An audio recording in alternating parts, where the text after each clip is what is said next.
Welcome to Buffalo Gameday Recap. I'm Thad Brown along with Carl Jones. And not bad for the Bills against the Cowboys. This was a startling, surprising, impressive, thoroughly dominating performance. The Bills hammered one of the best teams in the NFL. And I don't care that they were home. I don't care any of the circumstances. I don't care about injuries the Cowboys sustained. Carl, this was just a beatdown.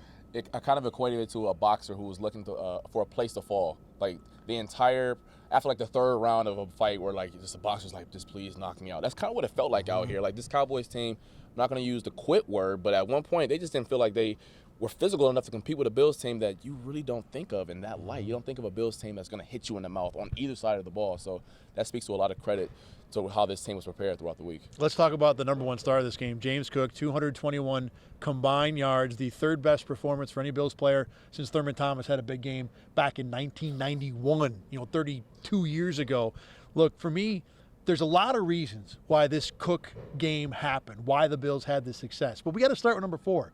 He ran, in my opinion, with a purpose and a confidence that I've not seen him run with before. This was a guy that a stiff breeze might knock him over in his rookie season.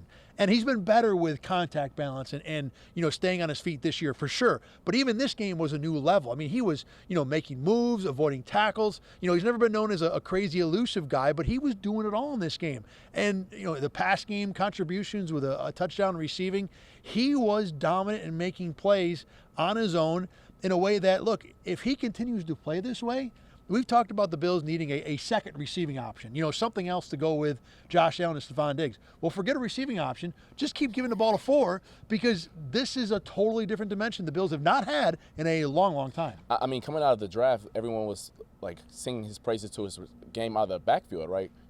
Pass catcher, all that good type of stuff. Well, today, I believe he only had 2 catches. Now, he did have the phenomenal touchdown catch, but his imprint was on the ground in between the tackles. Now, a lot of the times he did bounce it out, but I mean, James Cook wasn't getting stretch plays and tosses every single play. Like, he was running up the gut a few times and made some plays. So the fact that we're speaking of James Cook in this light where Thurman Thomas in the same sentence, still mind-boggling. Yeah, we were in the press box. We talked about Thurman Thomas. We talked about LaShawn McCoy. These are, Hall of Famers or borderline Hall of Famers. And that was the sentence that James Cook's name was being dropped in, and he deserved every bit of it, too.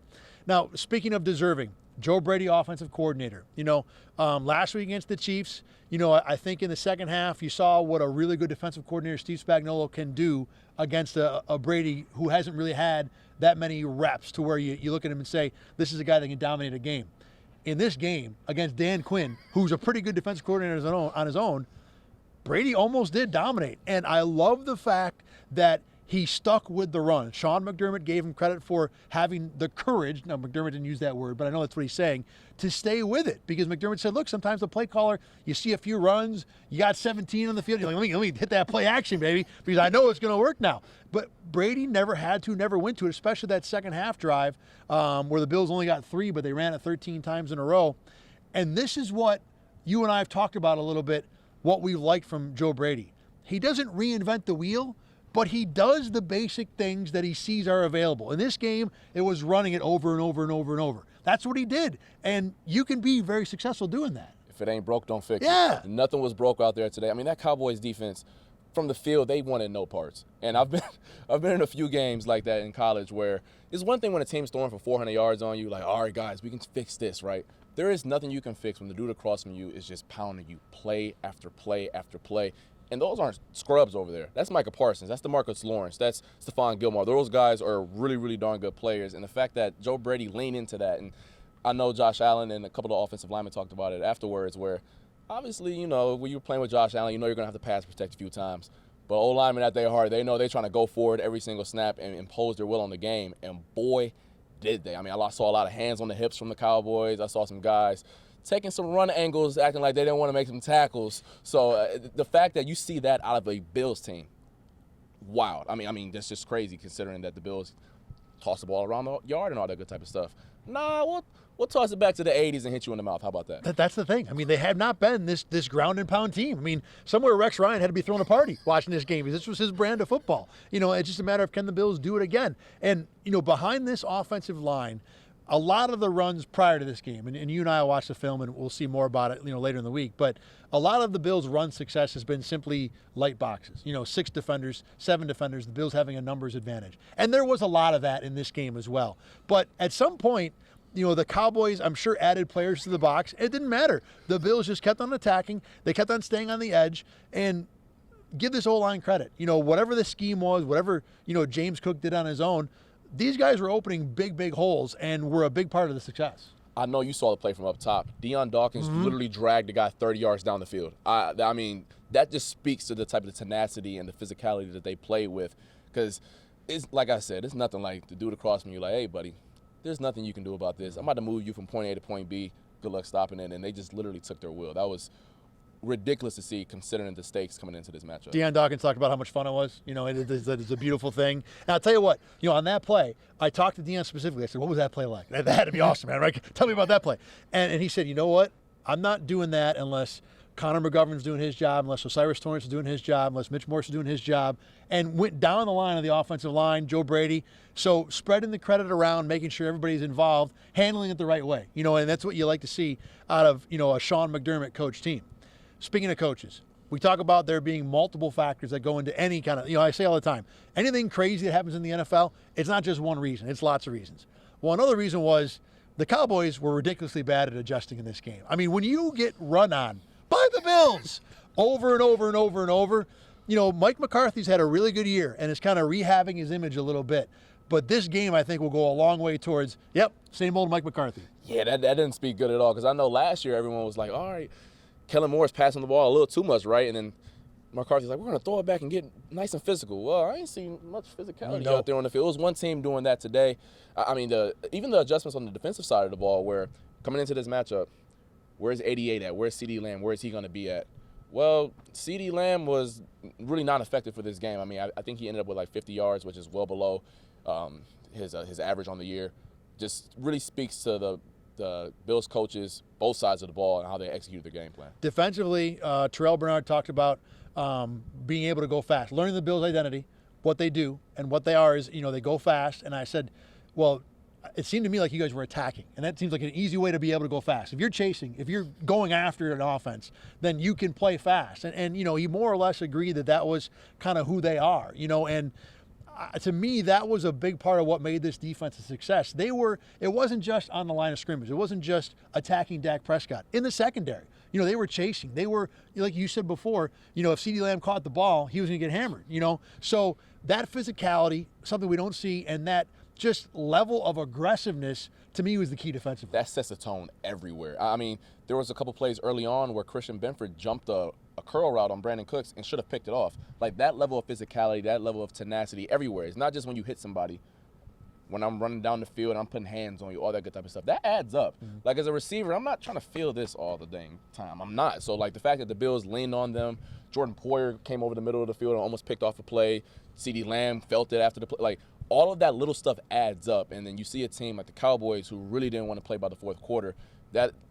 Like I said, it adds up. It's contagious. It multiplies. And you're tired of getting hit in the mouth sometimes. You're just waiting on that clock. You're like, where is it at?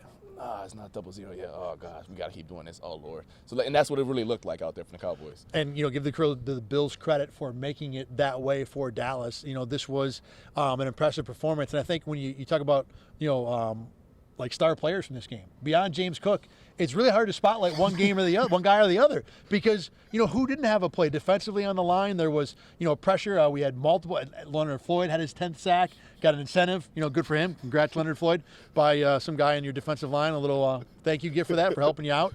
There were so many individual. Taylor Rapp had a play at TFL on a run blitz today. Every single person became a part of this, and it's surprising because this is not who the Bills have been. Even when the Bills defense has played well, it's been bend but don't break. It's been give up yards. Last week they won. They gave up a truckload of yards, but were able to make plays later. The turnovers in this game didn't come until it was really out of hand. So this was just play in, play out, a beatdown. And, Carl, now it's almost like the Bills flipped a switch and said, we've been this team. Now for this game, we're going to be a different team. And that's awesome. But how likely is it the Bills can keep this going? I think offensively, I think they can tap into that again. Mm-hmm. I think that Josh Allen didn't forget how to throw a football. He's going to be fine. I'm not concerned about the passing offense. And if they can dip into this toolbox a little bit with the running game, I think, like I said earlier this week, Josh Allen is going to be fine. I'm not concerned with the offense. It's the defense where I'm like, the guys are banged up. How are they going to play against some better units? They played against a really good unit today. I know Dallas on the road is a little bit of a different team. Regardless, that's still Dak Prescott, that's still CeeDee Lamb, Tony Pollard, a really good offensive line. Can they duplicate that again? Because what I saw out there defensively today, that was one of the best performances by far. Like, I saw what the Niners did to this unit. I don't know if they look like that. I mean, this was better than the Dolphins game. I mean, the Dolphins still put up 20. I mean, they didn't score a touchdown until 3 minutes left in the game. So, I mean, can that defense do it again? I'm not concerned about the offense. Can the defense do that yet again? That's where my question lies. We really won't get an answer on that probably for 3 weeks when the Bills take on the Dolphins end of the year. What this does for the Bills playoff-wise, too, I think is pretty simple. They're going to probably win their next 2 games. And I'll put it this way. If they don't win against the Chargers and the Patriots, they don't deserve to talk about the playoffs. Yeah. So you're going to be a 10-6 team going to Miami. The Bills might still need to win that game to make the playoffs, but they probably put themselves in a spot where at worst they can win or lose and get help and perhaps get in. More importantly, if the Dolphins lose either to Dallas or to Baltimore in their next 2, that last game is going to be for a division title. So forget about help. Forget about watching every other team in the AFC that's got 8 or 9 wins right now. All the Bills probably have to do is handle their own business, win 3 games, and they go to the playoffs, perhaps even with a home playoff game. And you compare that to where we were coming out of the Eagles game. 6-6, another blown lead, an offensive coordinator that was new, better, but new. And this team has a whole different feel around them right now. It's so wild to say that. Literally just 3 weeks ago, we're like, Sean McDermott, does he deserve to be the head coach long term? Like, what does this roster look like? And we saw that today. That's one of the better teams in the NFL. I mean, how many – I guess when you look at the hierarchy around the NFL, I mean, how many – they've took down the Eagles. They've taken down they took down the Chiefs, took down the Cowboys. Obviously, the Niners are the cream of the crop right now, but how many more dragons do they need to slay in order to prove themselves?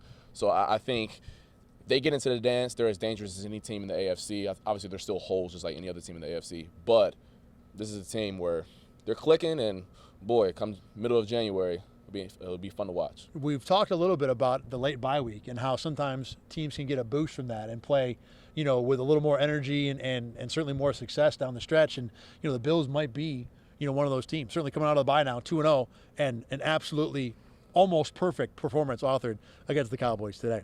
All right, next up is a trip to L.A. for Christmas weekend, taking on the Chargers and whoever's coaching them. There might be a little interim coach boost. We'll see. But the Bills are a 13.5-point favorite on the road, which is ridiculous. They'd be like a 20-point favorite here. So very likely myself and AJ Feldman will be talking about another Bills win then.